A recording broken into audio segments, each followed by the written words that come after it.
It's one thing to look at Christianity from the inside, but it's a very different thing to be on the outside of the Christian faith looking in. What is it like to be a person of another faith who is surrounded by Christians? One day I was leaving my home when I was still a pastor, running off to a meeting. I was a little bit late, and so I was going as fast as I could from my front door to my car. And my next door neighbor, who was Jewish, yells across the lawn to me, "Hey, Brian, I need to talk to you. Do you have a minute?" And I said, "Well, I just have a minute. I'm already a little bit late." She said, "It won't take long." And she came over and she said, "Brian, I was listening to Christian radio all this morning." She said, "Not for inspiration, but for surveillance purposes." And she said, the preachers, I heard about 5 different preachers say somewhere in their broadcast the same thing. They said, "We're going to take this country back for Jesus." And she tried to capture the accent that she heard it said in. "We're going to take this country back for Jesus." And she said, "Brian, what is that supposed to say to a Jewish person like me, to a Jewish mother like me? Does it mean I should pack up my kids and move to Canada?" And I remember in that moment, I felt what it must be like to be a part of the Jewish minority in a Christian majority country. This will be a 2-part episode about understanding Christianity as neighbor. And in this episode, we'll be speaking with my good friend, someone I deeply, deeply respect, Rabbi Jill Jacobs. And she'll be talking about what it's like to be a Jew with Christians as your primary neighbors. Here's a quote from Do I Stay Christian? In my previous book, Faith After Doubt, I described an insight I had when I was nearly finished writing. I wrote, "The greatest loss I experienced through doubt was the loss of supremacy. And that loss was one of my greatest gains." By greatest, I mean the loss that was deepest, most significant, most subtle, and most wonderful. The beliefs I held so piously had for all my life, without my consent or even awareness, contributed to a sense of religious privilege, superiority, and supremacy. Those beliefs deserved to be doubted. And if I had not doubted them, that supremacy would still reign as a covert monarch in my psyche. The process of doubt not only dethroned that sense of religious supremacy, it took away the taste for supremacy of any kind. I don't want to be better than anyone. I don't want to win in any way that makes others lose. Harmony is, at its heart, a state and a stage that loves solidarity, not supremacy. If it took the agony of doubt to bring me to this place, then thanks be to God and blessed be doubt. Rabbi Jill Jacobs, I am so happy to have this conversation with you. I'm remembering when I first met you through the Auburn Senior Fellows, and we've spent quite a bit of time together over the last, how many years? Do you remember? 8 years or? At least 5, 6, 7, 8. A long time. A long time. And our friendship has meant a lot to me. And I am so impressed with the organization that you now lead, Trua. And I wonder if you could just give everyone a brief introduction to you, your story, and also your current work.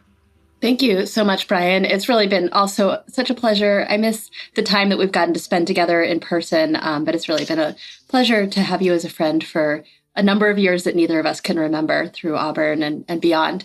I'm Rabbi Jill Jacobs. I'm the CEO of Trua, which is an organization that mobilizes more than 2,300 rabbis and cantors throughout the US and Canada on human rights, to protect and advance human rights, both here at home in the US and Canada and also in Israel and the occupied Palestinian territories.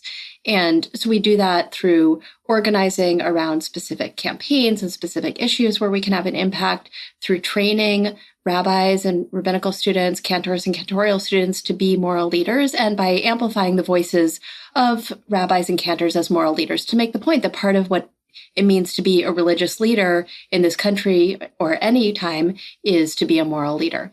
So that's some of the work that we do. And to move into some of what we've been talking about, over the past number of years, we've increasingly been teaching and working on anti-Semitism explicitly as we also work to fight racism and other bigotries.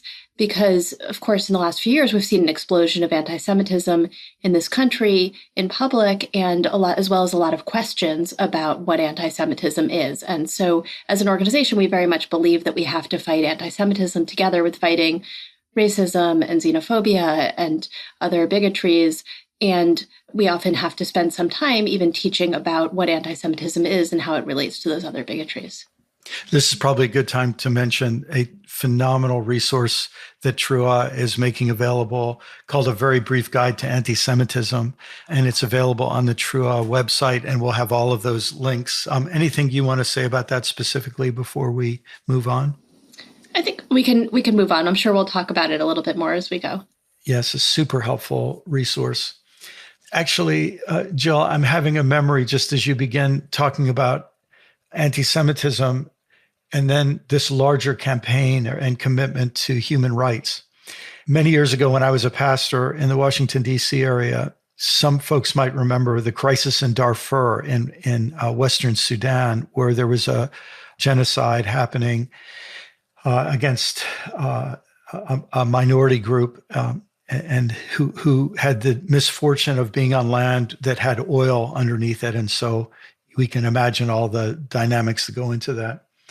And so I was helped organize something we called Worship in the Spirit of Justice, where we had, I forget if it was, I think it was about 6 weeks where we had a public kind of spiritual gathering and at particularly visible sites in Washington, D.C. That evoked justice. And I think our very first speaker was Rabbi David Saperstein, who you probably know. And I'll never forget that when Rabbi Saperstein, in fact, I remember exactly the text that he preached from, which was that it's a sin to stand idly by while your neighbor is oppressed. And but I remember he said, we Jews have experienced oppression, and it becomes very tempting to only then be obsessed with your own self-preservation when you've had so many horrible attacks against you. He said, but we've made a decision that we're not only concerned about oppression against us, we're concerned about oppression against anybody. And I just thought, what a beautiful, beautiful attitude. One of my favorite little slogans I've ever seen from Trua is, let's see if I've got it right, resisting tyrants since Pharaoh. Is that? That's exactly right. Yeah. And I just thought, what a beautiful way to conceive of something close to the heart of Jewish identity. But I think a lot of Christians need to realize, in trying to understand their own Christian identity, how they want to hold it. And then, of course, many are kind of getting rid of it because they learn about this. But when Christians learn about the history of anti-Semitism, that this has been deeply rooted in Christianity, really since the end of the first century, I think it's quite shocking. And I'm going to guess that many, many people in our own who are listening to this conversation, this is going to be news to them. They maybe know a little bit about it, but if they were to really dig into the history, they would be really shocked. And I thought maybe we could start in the present and then maybe look back at the past. But you grew up in Massachusetts, as I recall, and I wonder if you could just talk about what it's like to be a Jew in a Christian majority neighborhood, state, country, and so on. Because I think this is one of those things that's very hard for Christians to understand. Thanks. Yeah, I grew up outside of outside of Boston in Massachusetts, about 30 miles outside of Boston in a suburb that was not particularly Jewish. There was a good Jewish community, but maybe 80-90% of the kids I went to school with were not Jewish in a big public school. And I would divide the question into maybe two categories. So one is about the ways in which Christianity, for many people, Christianity is really indistinguishable from being American, right? So the things like Santa Claus showing up in school or singing Christmas carols or all of the things that people do that they think, oh, well, that's not really religious because that's Santa Claus. That's the Easter Bunny. That's just this cute kids thing. And it's more welcoming. I remember very specifically being told by my parents which Christmas carols I had to mouth and not actually sing, because maybe Rudolph was okay, but Silent Night was that one I had to not sing out loud. I remember coming home very confused about Little Drummer Boy because it didn't really sound like a religious song to me, and somebody had to explain what it actually meant. So some of it was just about the kind of ongoing just Christian hegemony, this assumption that Christianity is the norm and everything else is the exception. So we'll give, your one Hanukkah song, let alone, I don't think there was any consciousness that there might have been Muslim kids or Hindu kids, which, by the way, there were, but there were certainly no songs for them. So there was at least some awareness that there were Jewish kids. So that's part of it, or the religious displays. Certainly the way that the calendar is set, right? Having Good Friday off, having Christmas break off. So that's one piece of it.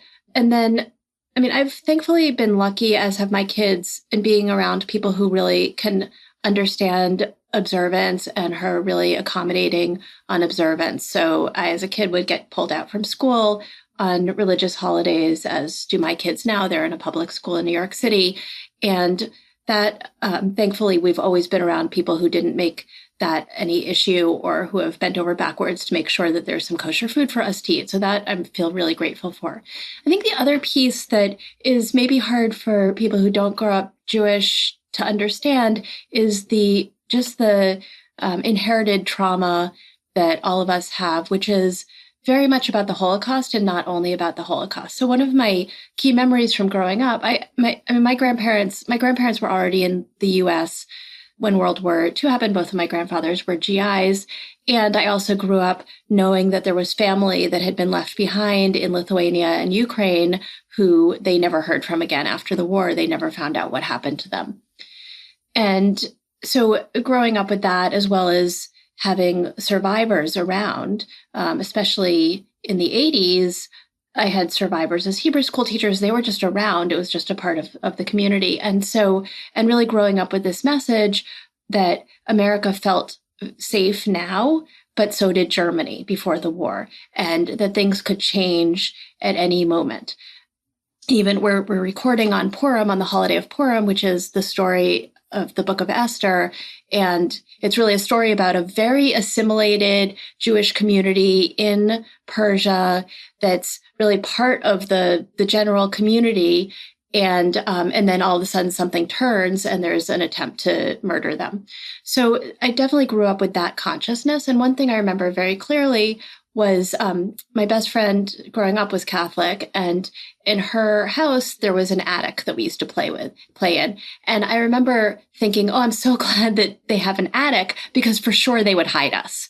Like, I knew this was the family who would hide us, which I still believe. Thank God they didn't have to, but I do believe that they would have. And I think if you talk to Jews, certainly who grew up, who are, I don't know if this is still true for kids growing up now, but certainly a large percentage of the Jewish community grew up figuring out who was the friend who was going to hide them and exactly where in their house they were going to be hidden. So that's very much part of the consciousness. I just feel like that's something we have to let sink in for people to take that seriously.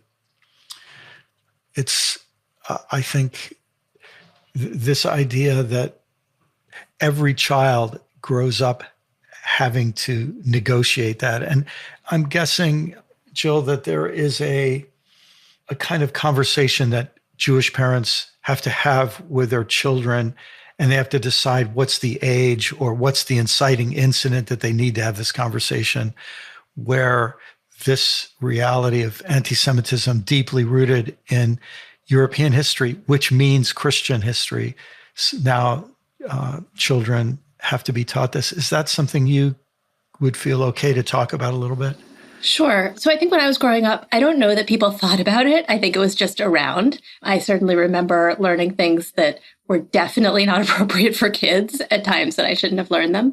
But with my own kids, who are now 8 and 12, we were just much more conscious about what stories we told them when and how to introduce ideas, though often they pick things up because they're reading some book and it mentions Hitler, right? Or it'll just come up even in kids' books. Something will come up around. I remember a book about Abraham Joshua Heschel, who was a major American Jewish leader, a rabbi who was a survivor of the Holocaust and then became an activist. And I remember one of my kids at a very young age having a picture book about him. And somewhere in the picture book, it said, well, his family, where he escaped from Nazi Germany. And I was, even though, of course, I know that about his biography, I was not exactly expecting it to come up in that moment in the picture book. We were also, with my kids, we had really the great blessing that they, or at least my older daughter, got to know one set of great-grandparents, my husband's grandparents, who were survivors who survived the war in Poland.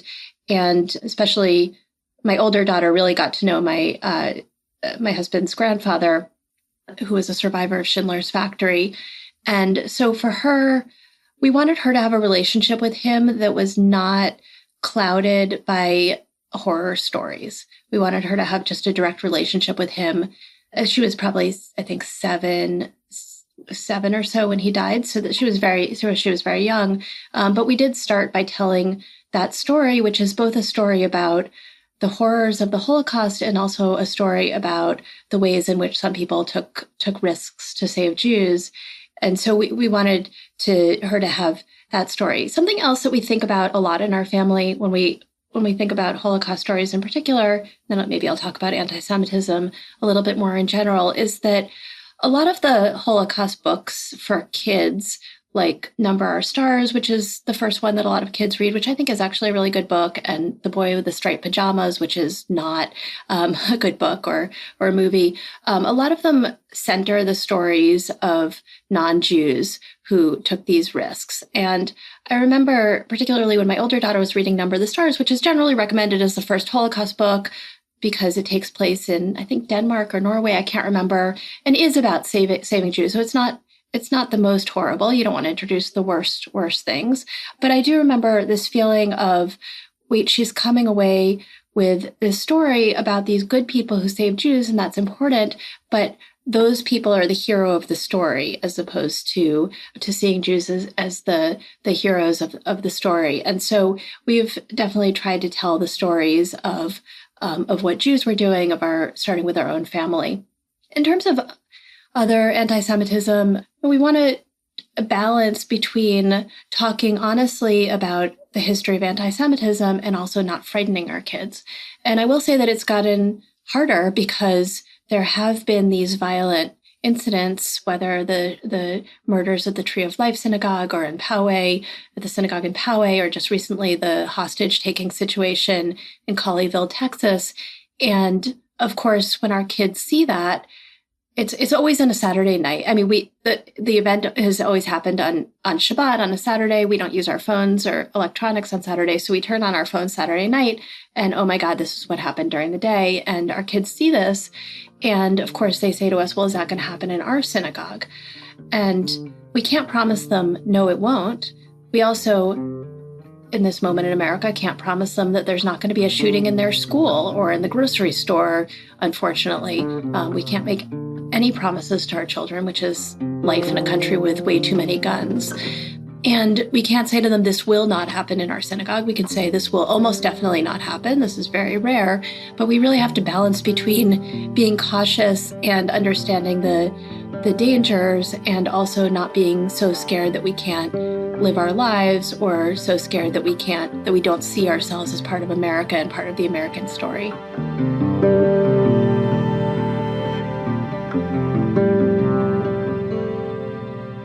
What a challenge. I remember being, I think I was 11 years old, And I had never even heard the word Holocaust before. And I heard the word somewhere. And I remember coming home and saying to my mother, what does that mean? And so she took it very seriously because, she had been a young adult in World War II. And when I realized that, let's say I was 11 years old, that I was born in 1956, so that 11 years before I was born, so the length of life that I had lived before I was born, she described for me what really had made an impact on her is when she saw the photographs of the people who'd been in the prison camps and when they were liberated, how thin they were and how horribly they had suffered. And I remember my mother telling me we didn't know what was going on and it was so horrible. And I remember feeling like, wow, that wasn't that long ago. And then, of course, to watch, but I also remember thinking, thank God that's behind us. But then to realize, no, it's not. And then I think a big shock for me, as I grew older, I became a pastor, I became a preacher. First, I had gradually realized how things that I took for granted that were just part of the Christian theology I had been taught were actually anti-Semitic and actually could create the context for Jews in the present and the future to suffer just as they had in the past. I'm wondering, Jill, would anything's come to mind that you would encourage Christians to stop doing or avoid or take more seriously or do proactively to help turn around this tragic, ugly, vicious history? Yeah, I think that it's important, just like it's important for white people to really understand the history of racism and to do some, what we would call in Judaism, cheshbon hanefesh, or self-examination, examination of our soul, and try to repair, try to repair the world. We can't obviously go back and fix things, but we can try to move forward in a more positive way that includes repair. I think it's important for Christians also to do that. So I'll give just the very, very short version of the history of anti-Semitism, which starts before Christianity. It's been dated even back to ancient Egypt, but really takes off, I would say. And at that point, the word anti-Semitism didn't exist, so I'll say more about that, but anti-Judaism. But really, early Christianity and early Judaism grow up together and in opposition with each other, but really bouncing off of each other. So when we think about what was happening in the first century, it wasn't like there's Christians and there's Jews. There's lots of different sects and they're all kind of figuring it out. And there's different leaders and they're learning from each other or opposing each other. And so there's lots of different things happening. So very much the history of Judaism, the history of Christianity is in some ways in reaction and response to one another. And once Christianity starts developing, then there's a theological question that has to be answered, which is, why is it that Jews are still around? Because if the Jewish Bible has been superseded, then Jews should have accepted Jesus and should be Christians. So what are they still doing here? And so Christianity has to answer that question. And some of the ways that it answered the question were with pretty, what we would now call anti-Semitic ideas. But it really takes off once Rome converts to Christianity, because now it's not just people thinking about theology, but it's actually got the power of a government behind it. Throughout the history, there's, say, differing ideas about, well, what do we do with the Jews, right? Augustine is credited, blamed, I don't know, something like that, for saying that Jews shouldn't be killed, but are kind of like preserved as maybe assigned Christians of something that went wrong. In some ways, that's how Christianity sometimes looked at Jews as a relic of the past. So that's one thing. I'll maybe talk a little more specifically about how that shows up now in a second. And then the other thing is that Judaism was often seen as, if you were a Christian, you were arguing about theology, anything that you didn't like would be seen as a Judaizing influence. So David Nirenberg, who's written the best book about anti-Semitism by far, it's called Anti-Judaism, talks about how you didn't even need Jews around. There were lots of places where there actually were no Jews around, but people were accusing each other of being Judaizers because it was like, well, that's a foreign idea, so it must come from Judaism. And so kind of fast forward, Enlightenment thinkers they're maybe not so involved with Christianity, but still have to figure out how to hate Jews and start developing ideas about Judaism as something is basically saying, well, Christianity kind of took the best parts of Judaism. It took the morality. And so there's something we can salvage in Christianity, but we can't salvage anything about Judaism. So those ideas are around. I mean, at the same time, Jews just politically are in all sorts of different situations, really depending on the place and the time. But in general, in most countries, at least in Western Europe, don't have political rights. So whether you can live in a particular place is very dependent on what kind of a place it is, the rules of either the king or the state or the empire or whoever is in charge of that place.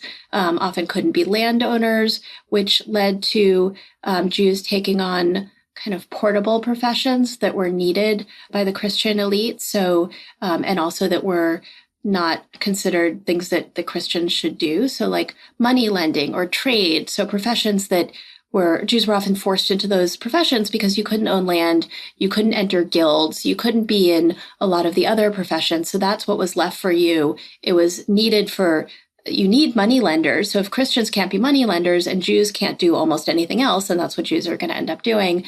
And also it's portable. So if one day you're expelled from the country that you're in, you can take your profession and go, which is not true of, let's say, a farmer. So Jews have different political rights in different places, different rights to even marry or have children or live in particular areas. Jews were expelled from lots of countries. So it's just very much it's very precarious. It's very dependent on the time and place. So just kind of fast forward to the mid-19th century, when really starting post-French, the French Revolution, but really into the mid-19th century, when Western Europe starts to emancipate its Jews, which means all sorts of different things. It doesn't mean that suddenly Jews have equal rights. It's like, okay, here you can vote, and maybe here you can own land, and here you can own land, but you can't vote, and here, it's like, it really is very dependent. But in the middle of the 19th century, at least the newly unified Germany in its constitution officially emancipates its Jews. Now, again, it doesn't mean they were emancipated in every single German state, but that was officially what happened. And at that point, some people start getting very nervous because if Jews are emancipated and if Jews are allowed to live anywhere they want and to wear regular clothes and to be in any professions and to they're speaking German, and like, how are we going to know who the Jews are? I mean, in some cases, Jews were even converting to Christianity in order to assimilate. And so this idea develops that, well, now Jews are even a scarier, more nefarious presence because we can't even identify them. They're just this kind of poison among us. And at that point, the term anti-Semitism emerges. It was popularized by a pamphleteer named Wilhelm Marr, who pushed this idea of anti-Semitism based on Hebrew being a Semitic language, one of several Semitic languages, but he wanted to create a sort of pseudo-scientific explanation for why Jews were other, that was based in race as opposed to religion. Because you also have to explain, well, what about Jews who convert to Christianity? Why are they still a scary, nefarious influence? And that idea, by the way, originated in after the Inquisition, when in Spain there were lots of complex family trees of Jews who had been forced to convert, and a sort of a distrust of their family, and or accusations of different people of having Jewish roots. So that's when there was the real start to the idea that the Jews were a race as opposed to a religion that you could move in or out of. So William Marr popularized this idea, anti-Semitism, that was supposed to be sort of scientific, like Jews are a race and they're dangerous, and etc. So that term has continued. It's important to know where that term came from, because sometimes people will say, well, wait a second, Arabs are Semites. Like, how does anti-Semitism mean hatred of Jews, or people don't even know what the term means? So it's important to know that that is the term that's been popularized for hatred of Jews. That's where it came from. It was created by an anti-Semite who was very proud of being an anti-Semite and defined himself like that. And then some of the ideas that developed about Jews probably one of the most influential ones in the early 20th century, there was a forgery called the Protocols of the Elders of Zion that emerged in Russia, that really around the same time as a major set of pogroms in Russia, attacks on Jewish towns that where people were murdered and raped and just horrible, horrible attacks. And that forgery claims to be the minutes of a meeting among the so-called elders of Zion, the leaders of the Jewish community, about how to run the world, how to take over the world. And that idea of Jews being behind the scenes and pulling the strings has unfortunately continued. I mean, Henry Ford very famously distributed that booklet. It's still, you can find it very easily on any books, not any book-selling site, on many book-selling sites. And it unfortunately continues to go around and continues to lead to anti-Semitic stereotypes.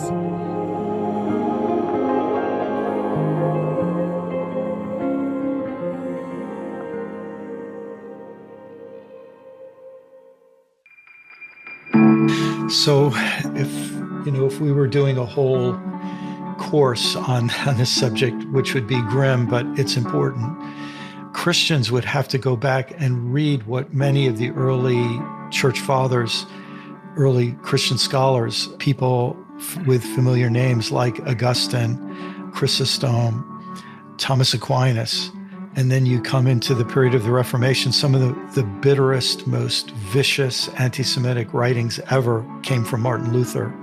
And so this kind of deeply embedded sentiment is there in Christianity. It's enfranchised in so many different theological ideas, including this theological tradition called Calvinism that has been so strong in American religious history and has had a resurgence in recent years, is all based on this idea of chosenness. And one of the things that happens is that the Jews were the chosen people, and then the Christians became the chosen people. And so this, which you used the word supersessionism before, is this idea that the Christians superseded.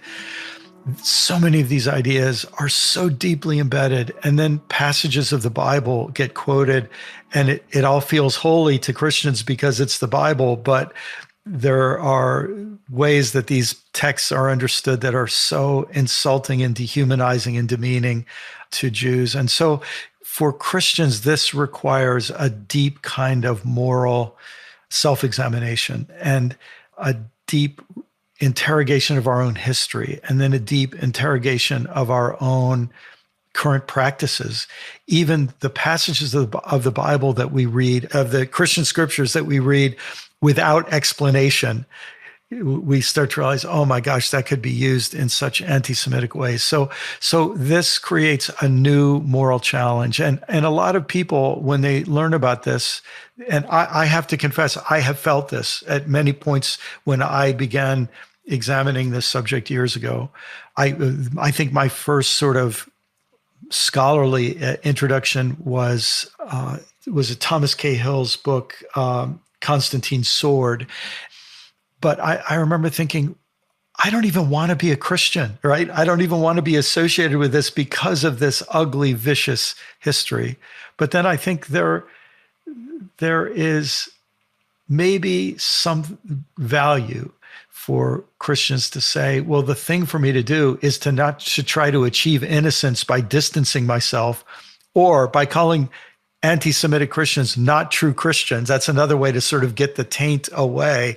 But maybe it is just as white people have to see regarding the extermination of indigenous peoples and the enslavement of African peoples, that this is part of an act of repentance and an act of deep inner work that has to happen. I don't know. I'd love to hear if you have any thoughts about that, Jill.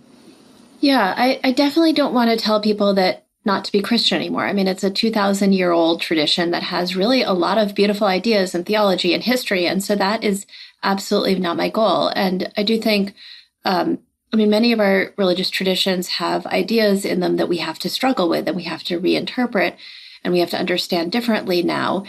Christianity is in a particular position because it has also been associated with ruling powers.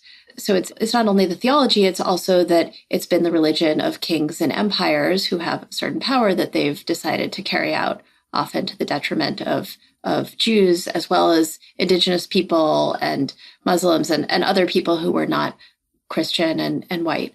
So I don't want to, so I really don't want anybody throwing away Christianity. And I think it is important to go back and to examine it and to think about, well, how do we understand these ideas now? Can we argue with our tradition? Are there things that we can reinterpret? Like you said, not just teaching something without comment, but teaching, not saying we're going to hide this and put it away, but we're going to teach with some scaffolding and we're going to talk about it. I will say that a lot of parts of Christianity, particularly the Lutheran Church, the Catholic Church, have done a lot of really good work and in interfaith dialogue with Jews and have done a lot of this examination of history. So I also don't want to say that it hasn't been done at all. I think I'll say, you asked me before about what are some specific things that Christians could do. So for sure, 100% learning the history, reading some books about anti-Semitism, reading some books about the history of Christianity, and then also thinking about how Jews are perceived. I mentioned before that sometimes Jews are perceived as this historically preserved remnant, that for some parts of the Christian world, there's no difference between the Israelites of the Bible and Jews today, which doesn't recognize that there's thousands of years of Jewish tradition. In fact, Jews today are what we would call rabbinic Jews, which, by the way, is when you think about the Pharisees, that's who we're talking about. So that's another term to just be very careful about. But after the destruction of the temple in Jerusalem in 70 of the Common Era, that at that point, the Jewish community was scattered and had an oral tradition that started to be written down and developed. The Talmud was developed primarily in what's in Babylon, which is now Iraq, as well as in what's now northern Israel. There were 2 Talmuds, but that's a whole other story. But that rabbinic tradition was developed, as well as a whole tradition of law. And so when Jews live our Jewish lives, we're not living based on the Bible. The way that we practice is not a literal interpretation of the biblical text. It's filtered through thousands of years of interpretation and explanation and development. So it's important to know that. I'll say, because this is about to come up this time of year, it comes up a lot around so-called Christian seders, that sometimes Christians think, well, let me do a Seder because that's what Jesus would have done. But actually, Jesus wouldn't have done a Seder because the Seder was developed in the rabbinic period. And so the Seder as we know it today was not something that was around during that time. Jesus would have brought probably sacrifices to the temple. That's what people were doing then. But that's not the same as the contemporary Seder. So also being careful about appropriation of Jewish practices and Jewish concepts. And then another thing I'll say, this is also just a very simple thing, but in language, so there's what we call the Tanakh, which is the Torah, the first 5 books of Moses, the Nevi'im, which is the prophets, and Ketuvim, which are the writings. And that whole body is what Christians often call the Old Testament. We don't use that term because that implies that there's a New Testament. It's also, not necessarily the same book because it's not ordered in the same way. Particularly once you get to the prophets and the writings, the order is different and based on our respective traditions. Most translations are based in the original Greek translation. They're not necessarily directly from the Hebrew, right? So we're not even necessarily reading the same words. And so I think one basic language choice that we can make is to say the Jewish Bible and the Christian Bible. So the Christian Bible would include both of those parts, but not to imply that the Old Testament, which sounds like it's something that should have been thrown away a long time ago. Yes, beautifully said. Anything else you wanted to add? Or I think it's just really important to have relationships with Jews and to talk to Jews to understand what our tradition is, to have those kinds of relationships. Also, because if something comes up, we wanted the kind of relationship where if something problematic happens, that there's somebody to call, or that people are in a relationship that they feel comfortable saying, whoops, I messed that up. I'm so sorry. Jill, we're having this conversation while the invasion of Ukraine carries on, and all kinds of memories of World War II are coming back. And so in some ways, there's a lot of people looking back and thinking, we thought that those things were not going to happen again. And of course, that phrase "never again" has taken on profound emotional and spiritual intensity. I wonder if I could sort of be speaking to you as a religious leader who I respect a great deal, and just and I've read a beautiful piece that you wrote about responding as a Jew to what's happening in Ukraine. But I wonder if you could give all of us who are listening a chance to sort of be part of your congregation, and just what are you encouraging people to do and feel and think and pray as we're all experiencing the agony of watching things unfold that we wish we would have outgrown, but we haven't. And this feeling that the human species is still so vulnerable to horrible backsliding. And so, yeah, just we need you to be our rabbi for a couple minutes, maybe. Thanks. Yeah, it definitely, like you said, it's horrible to watch the millions of refugees who are coming out of Ukraine and the bombing, and the fact that this was all because one autocratic leader decided that he wanted to go to war. There was no other reason for this war. And that is unfortunately very often the way that things happen. And it does bring back that trauma, certainly for Jews, of, even though this is not specifically about Jews for the most part. In a couple of ways it is, but seeing reliving that trauma, remembering how our own families had to, if they were lucky, they could flee. If they weren't lucky, they weren't able to flee.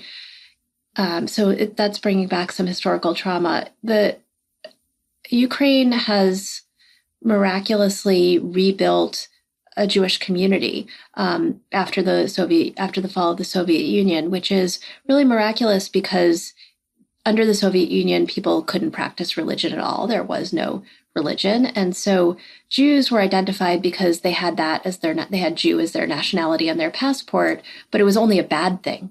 There was some underground, thank God, there was some underground Jewish culture and Jewish practice, but it wasn't something that you could practice in public. And so there were generations of Jews who grew up in the Soviet Union knowing very little about Judaism other than what was on their passport, and that they might get mocked at school or discriminated against because of it. And so it's amazing. So then in the 70s and 80s, when there were Jews who were asking to leave the Soviet Union, the refuseniks, and many of who thankfully were able to come to either the US or Israel, but some people stayed.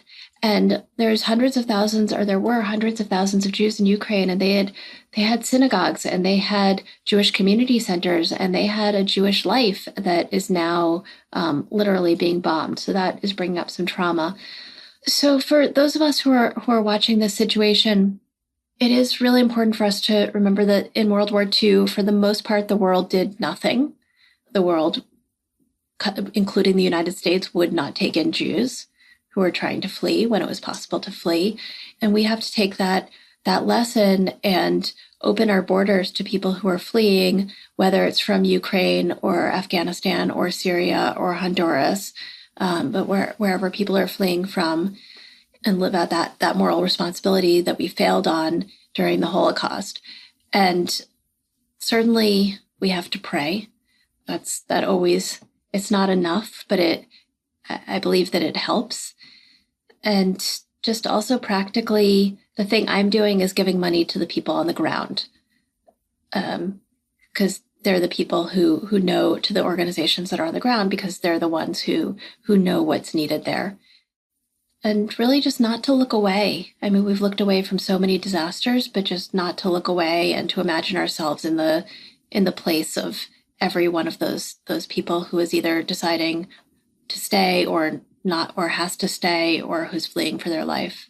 It reminds me of those precious passages in the Hebrew Bible known as Lamentations, where we're invited to hold pain and not try to fix it or explain it away, but to hold it and feel it in the presence of God and let it do its work of softening our hearts and fortifying our hearts to stand for justice and to work for peace. Yeah, and I think since you brought up Lamentations, I'll say that, for Jews, displacement is just a part of our history ever since the destruction of the temple, and that's recorded there.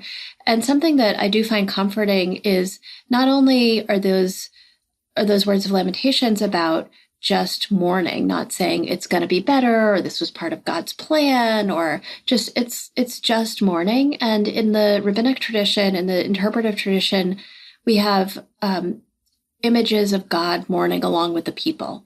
And this idea that God is mourning and crying and praying along with us. And we also have an idea in Judaism that God comes with us out of exile, that when we go into exile, that God doesn't just stay in place, but comes with us. And I very much believe that God is traveling with people who are going into exile, and also that God is weeping right along with us. One other issue it would be great for us to talk about, Jill. Some years ago, I got to spend some time in Israel and in the West Bank, and I was among Jews. We visited settlers in settlements. We visited Jews working against house demolitions. We visited Muslims. We stayed in homes of Muslims and Christian Palestinians. And so we sort of were just feeling the agony and complexity of that whole world. And I think, and one of the things that's very disturbing for me, as you know, I grew up in an evangelical background, was watching how this nation of Israel and Judaism become a kind of prop in a Christian vision of the future and so on. I wonder if you could just talk to us a little bit about that. Thanks. That definitely is one of the thorniest issues. I'll start by saying something about what Israel means to Jews, both historically and also now. And then I want to talk a little bit about how Christians in different ways relate to Israel and can relate to Israel. So Israel is the homeland of the Jewish people. Judaism, let's say one confusing thing about Judaism is that people want it to be just a religion, or just questions about, is it a race? Is it not a race? It's a people. That's the term that we use. Peoplehood. That's probably the best term. This idea that we're a people, which means that we have religious practices and we have homeland and we have one sacred language and many other vernacular languages, and we have a history, etc. So we do have the land of Israel is our sacred homeland, and it's where the early part of Jewish history happened until the destruction of the first temple and then the second temple and the Roman occupation. And so it's a place that the Jews have always felt connected to, that we continue to pray, to return to 3 times a day in our prayers. We pray for a return to Jerusalem. We have multiple fast days during the course of the year, mourning the destruction of Jerusalem and praying to be back. So it is very, very much built into our tradition, this desire to go back to this homeland. And there's always been a small Jewish community, particularly in the holy cities, Jerusalem, Tzfat, Hebron, Tiberias. So there's always been Jewish communities in Israel, but usually very, very small for much of history. And then in the 19th century, during a time of nationalism and the fights for minority rights in general, Jews also started to say, well, wait a second, if the Lithuanians are fighting for a state and the Poles are fighting for minority rights, if you're Polish in Germany, right, there's all these different fights for either national rights where you are or for states, then what about Jews? Because Jews were a minority everywhere. And so the real shift in the Zionist movement at that time was not saying that Jews had a connection to Israel. That has always been true since the beginning of Judaism, but saying that Jews, rather than waiting and praying and waiting for divine intervention and waiting for the Messiah to come to bring us back into Israel, that we could use political means, specifically appealing to first the Sultan of the Ottoman Empire when it was under Ottoman control, and then after World War I to the British Empire, which had become the colonial power there. So that was the shift. So I want to say, first of all, that sometimes arguments about Zionism get very simplified, with some people saying there is no difference between Zionism and Judaism. And those people are ignoring the fact that Zionism was a political movement that made the radical step of saying, we don't have to wait for the Messianic era. We can use modern political means now. But then there are people who say, well, Zionism has nothing to do with Judaism, and sometimes even go as far as to say things like the alleged temple, or to say Jews invented this history with Israel, or even one anti-Semitic conspiracy that I hear a lot, unfortunately, is, well, today's Jews aren't real Jews. And that goes back to this idea that the king of the Khazars converted, and it's this old anti-Semitic theory that says that today's Jews aren't actually descended from ancient Jews. So that other side says, well, there's nothing, Zionism has nothing to do with Judaism. It's just a political movement. But neither of those are true. So Jews have a very long connection to the land of Israel, and denying that is anti-Semitic. And it was a specific decision to turn that into a political movement in the context of other minority rights and political movements. And of course, some of the backdrop of this is, and there were arguments in that period about, well, maybe Jews instead should claim national rights in the countries that we are. So Jewish schools, Jewish political parties, just, right? We think about national rights very differently now, right? We think about citizenship differently, but the idea is like maybe there'd be a Lithuanian school and a Polish school, and why shouldn't there be a Jewish school in that place? So Jews, different ways Jews started moving to Israel, but then obviously in the Holocaust, there was, when every other country, including the United States, closed its doors to Jews, some Jews were able to sneak into Palestine then under British control, but they weren't actually allowed. There were very strict quotas there. But Israel then became something that most Jews feel very strongly, is this idea that Israel is a refuge and is the place that we could go. And Israel has a history of being a place that Jews from not only post-Holocaust, but also Jews who were expelled from Iraq, or Jews who fled Egypt, very much in response to Zionism. Some of those countries started taking away Jewish rights, but that's not to say there wasn't anti-Semitism before, or Jews fleeing the Soviet Union. It was a place that could take in Jews, now Jews fleeing Ukraine. And so it's important to understand that deep relationship and commitment. Now, that doesn't mean that we should ignore the human rights situation of Palestinians at all. So in 1967, the Six-Day War, Israel captured a number of territories, the West Bank, East Jerusalem, and Gaza, and the Golan Heights. And the East Jerusalem, Gaza, and West Bank they all have different legal statuses, which I'm not going to go into, but essentially Palestinians are living under occupation, which means without citizenship rights. And so that is a political issue, because once Israel just made the decision to be a country, to be a member of the UN, it has to observe the same international human rights laws as other countries. And I'll say that Trua, as an organization, we fight for the human rights of both Israelis and Palestinians. I mean, when I say Israelis, actually, I should say that Israel, about 80% of Israeli citizens are Jewish citizens, about 20% are Palestinian citizens, and then there's another 5 million or so, and there's about 9 million Israeli citizens, 80% Jewish, 20% Palestinian, and another 5 million or so Palestinians who are not citizens, who are living under occupation. So we fight for all of those people. We start with the assumption that none of those people are going anywhere, that almost none of those people have another passport. They are all staying exactly where they are, more or less. And so we need to create a situation that preserves the human rights of both of those people. And we need to also create a situation that allows Israel to continue being a place that Jews know that we can flee, because unfortunately there still keep being reasons that we have to flee. And so Trua, as an organization, we support two states side by side. So there would be a place where there'd be Israel, there would be Palestine. It would mean that all of the people who are living there can have the right to citizenship in a country.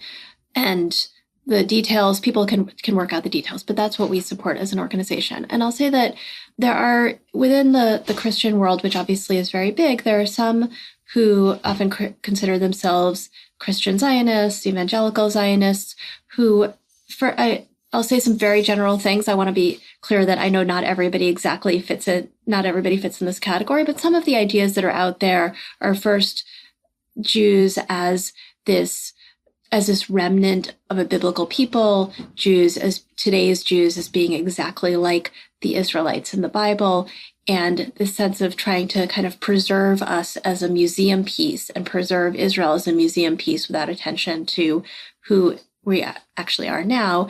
And some of those communities are very involved in supporting right-wing Israeli politicians and right-wing Israeli policies that are focused on expanding and holding on to the settlements, which are the Jewish communities inside of the occupied West Bank.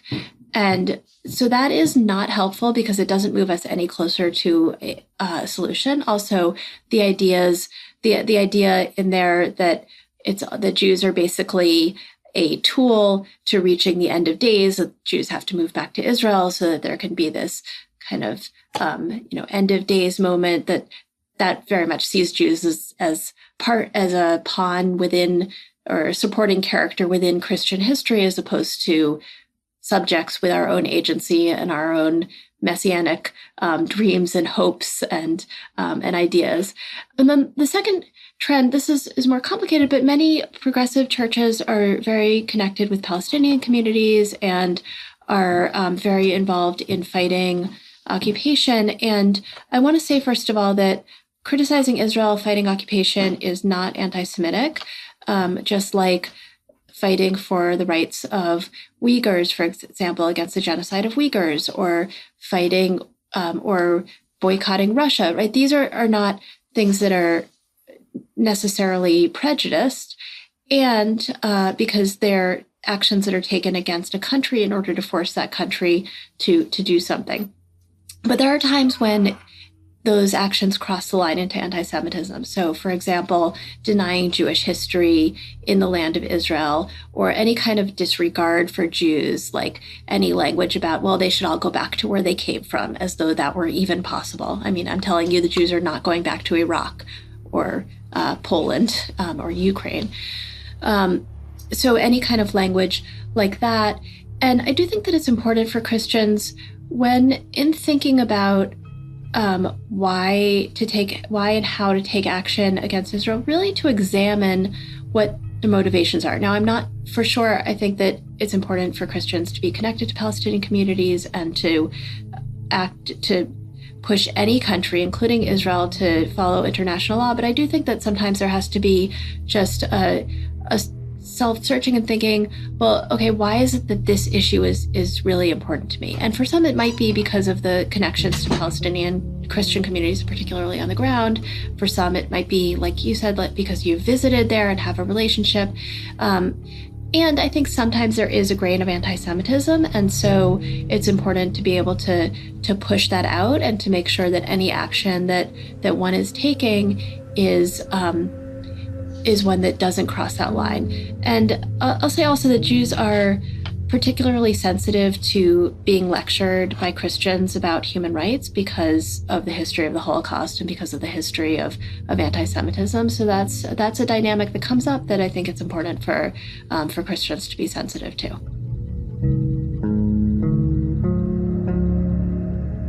There was a moment in my conversation with Rabbi Jill Jacobs that I want to return to. Do you remember her talking about how, as a Jewish child, she learned about the Holocaust and other atrocities against Jews? And she was visiting a friend who had an attic. This was a safe friend, she thought, who would protect her if another Holocaust broke out. Those two images of potential Christian identity. One, Christians who stigmatize Jews, proving themselves dangerous as neighbors. That's one possible Christian identity. And I invite you to face this reality that many of our fellow Christians are indeed dangerous neighbors. and that we may also be dangerous neighbors and not realize it. The other image, the image of good Christian neighbors who would protect their Jewish neighbor, open their attic, open their home, protect them. I invite you to consider that that is an option all of us can embrace, that to be a Christian is to be the kind of person who would risk one's own self and safety to protect and serve, to be in solidarity with one's neighbor of another faith. And then Rabbi Jill reminded us, when Jews wanted to escape Germany and other countries under Nazi control, they were turned away by the so-called Christian nation of the United States. America wouldn't welcome them. And so I think today of people who are in danger, whether they're Jews, Ukrainians, Syrians, Hondurans, Guatemalans. And I wonder who would be neighbors who would welcome the other into our country, our homes, for protection, for safety. One last image.